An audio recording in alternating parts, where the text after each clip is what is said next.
Roza agartanii jirtanii guyyaa har'a akkatti isheen boos agartanii jirtanii saada maal jettee akka namoonni gargaaran akkaawuntii maxxansitee jirti akkaawuntii ishee jechuudha.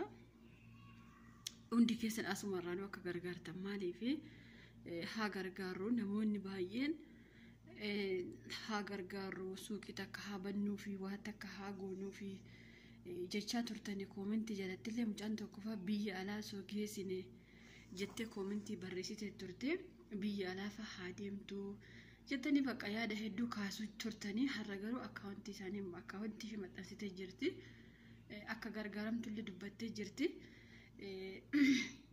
Namoonni baay'ee jalatti maal jettanii kaan keessa yuutuubiin isheen kaffaluu jettanii kaan keessan immoo abbaan manaa ishee hin dhiisee jettanii an dhugaa dubbachuu fi anillee akkuma keessan hordoftuu isheeti garuu hordoftuu ishee suba ta'uyyuu wanti naa gale tokko yookaas immoo waan xiqqoorraa hubadhe maali beektu mee viidiyoo ishee tokko kan isheen hordoftoota kiyya piraankii godhe jette tokko mee deemaa ilaala maal jettee warreen abbaa manaa kee viidiyoo kaa aappii fidi jettanii aappii moo aappii maqaan isa fidi warri jettanii jettee viidiyoo wayii takka hojjette achi booddee akka nama adda bahee wayii taasofteetu hin booselle dhugaa dubbachuuf innaa xumura irratti piraankiidha jette achitti aansitees viidiyoo wayii tokko seenaa nama haasofte namni wayii tokko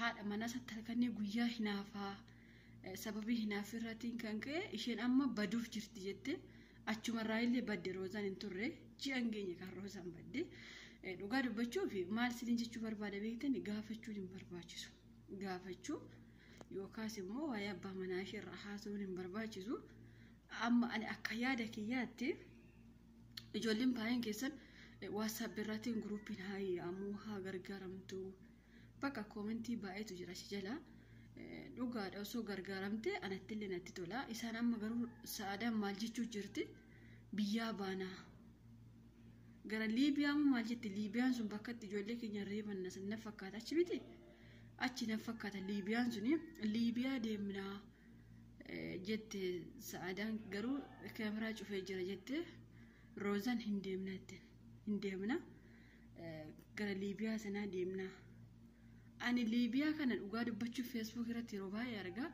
akkaasaatti isaa ijoollee keenya dararan garuu agartanii jirtanii sa'aadaanis cinqii ishee boosii Roozaanis cinqii ishee boosii amma jarri lamaanuu wal sussuufuu yookaas wal tasgabbeessuu hin danda'ani maaliif isheen kunis madaa qabdi isheen sunis madaa qabdi sa'aadaan ijoollee kiyya isa jettee boosii isheen sun immoo hin himattuuyyu Roozaa hin himattu jechuudha kanaaf ani walumaa galatti maal jechuu barbaada ijoolleen baay'een keessan yeroo tokko viidiyoo ishee jalatti akka isheen biyya alaa deemtu gaafattanii turtanii kaan keessan immoo biyya Arabaa deemaa lamaan keessan hojjedha humna qabdan jettanii kaan keessan immoo akkaawuntii keessan irratti birriin siniif haa galuu suuqii wayii tokko siniif haa banamu isin lamaaniif jettanii ani akka nama tokkotti yaada kana hin deeggara maaliif yuutuubiin hin kaffaluu ka jettanillee anillee akkuma ishee haga ishee hordoftoota qabaachuu baadhus viidiyoon kiyya haga ishee ilaalamuu baatus yuutuubii hojjedha waan ta'eef haga tokko waa'ee yuutuubii waan beekuuf yuutuubiin yoo sii kaffalellee akkan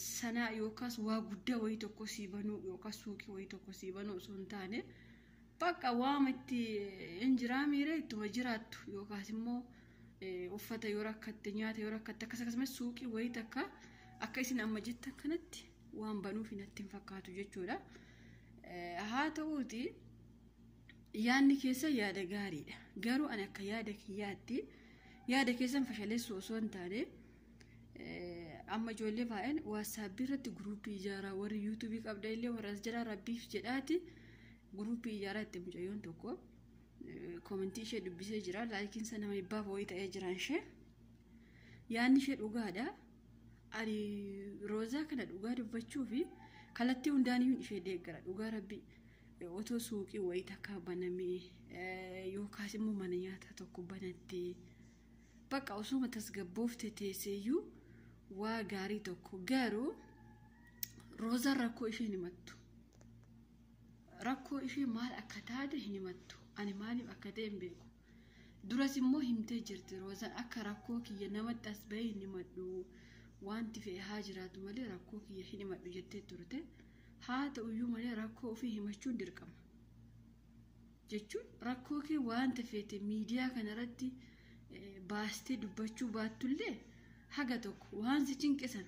Maaliif ijoollee baay'een amma koomentii jalatti maali rakkoon ishee abbaa manaa Liibiyaa masana keessatti mucayyoo tokko maal godhan beektu? Yaadatti yoo ta'e waggaa 2 fixxee hin beeku mucaan suni harka ishee kana lamaan akkanaan hidhanii duubatti agaa dugda ishee irra kaan agartanitti yoo ta'e Liibiyaa masana keessatti agaa dugda ishee irra kaanii akkanatti ishee fannisanii isheetumaa turan. Uummanni birrii walitti buusee kadhatee kadhaa meeqaan achi keessaa baatee mucittiin su ergisirree galatooma yaa Oromoo jetteen. Amma Sa'aadaaf Roozaani Liibiyaa deemnaa achitti bakka Oromoon birrii nu gargaartu ka jettan achitti du'uu lubbuu keessantu guyyaa keessantu achitti ga'e yoo ta'e malee of jijjiiruu yookaan cinqii keessaa ba'uuf miti. Dhugaa Rabbiin itti hima ta'e. Kun yookaan cinqii keessaa cinqiin bakka feete jira bakka ani mataan kiyya dhugaa Rabbiin itti hima.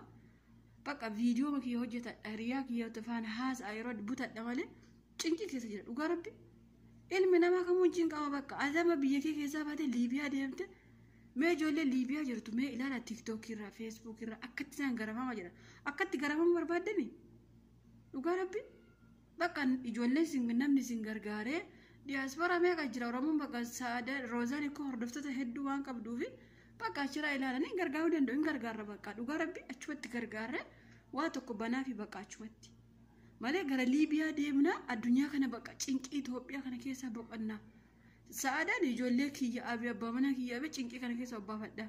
Isheen tokko rakkoo isheeyyuu bakka inni matti boboos cinqiin obbaafattu Liibiyaa yoo agxillee harkaan miila hidhamtee halkanii guyyaa tumamtee yaa Oromoo birrii naa buusa yaa Oromoo akkas naa godha itti ganaa.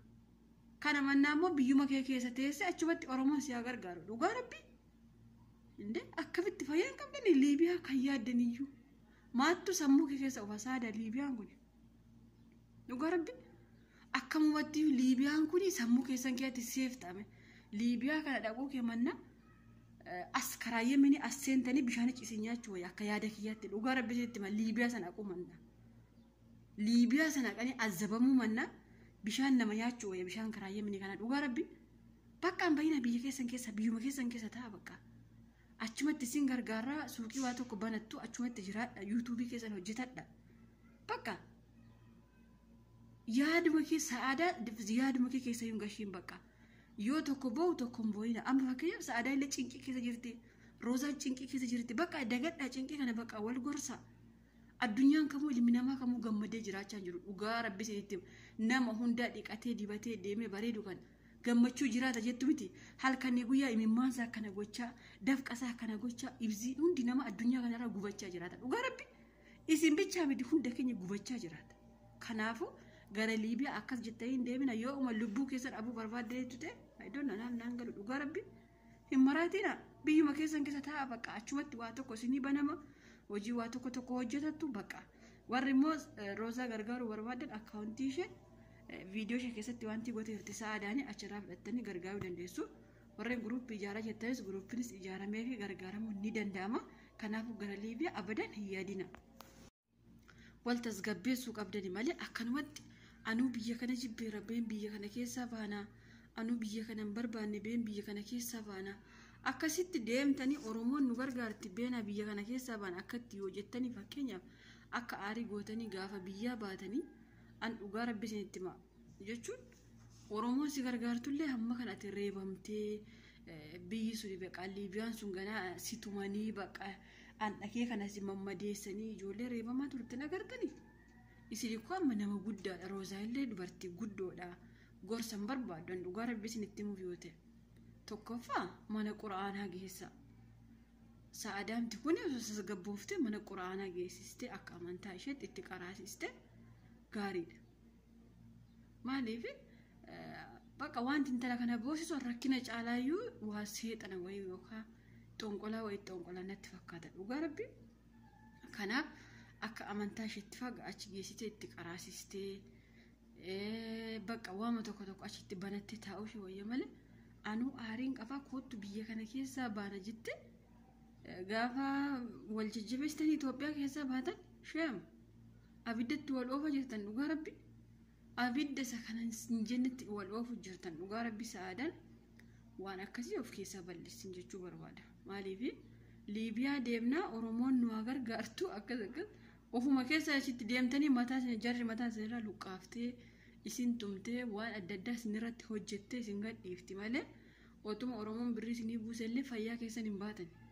Dhugaa rabbi hamma ganaa Oromoon birrii isinii walitti isinii qabutti isin fayyaa teessan seetanii fayyaan teessanii bara hirreeffamtuu hin cafaqamtuu waan barbaadan isinirratti hojjetanii kana mannaa immoo Itoophiyaa sana keessatti teessanii biyyuma abbaa keessanii sana keessa teessanii rakkoo isin mudate hundaa damdamachaa nuti amma warri biyya Arabaa jirru kun fakkeenyaaf isinoo biyya keessan keessa jirtanii dhugaa rabbi amma biyya namaa kana keessatti enya rakkoo meeqa obsaan jirru gidiraa meeqa siqaayii meeqa obsine ta'an jirru kanaafu rakkoon isin bichaa miti rakkoon isin lamaan bichaa irra gahe miti obsitanii tun bakka ijoolleen viidiyoo kana gadhiisanii bakka namni kana ilaalee isin gargaaree suuqii wayii tokko mana nyaataa isaa ta'u isinii banee biyyuma keessan keessatti isin gammachiisuu wayya malee ganaa Liibiyaa aqxanii dhugaa rabbi balaan ta'an ofitti hin fidina.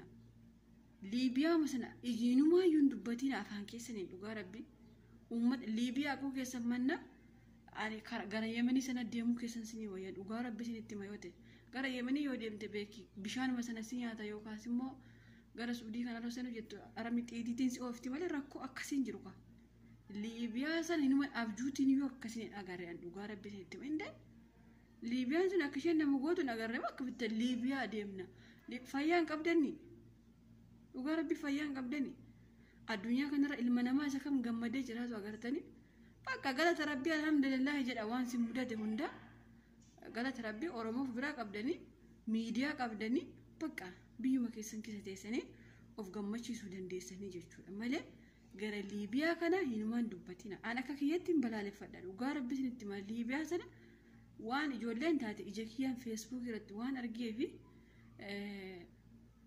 ijoollee dhiiraa bichaa miti dubartii wayii tokko eenyu arge yeroo tokko harka ishee mukatti hidhanii harka ishee kana mukatti hidhanii no harka ishee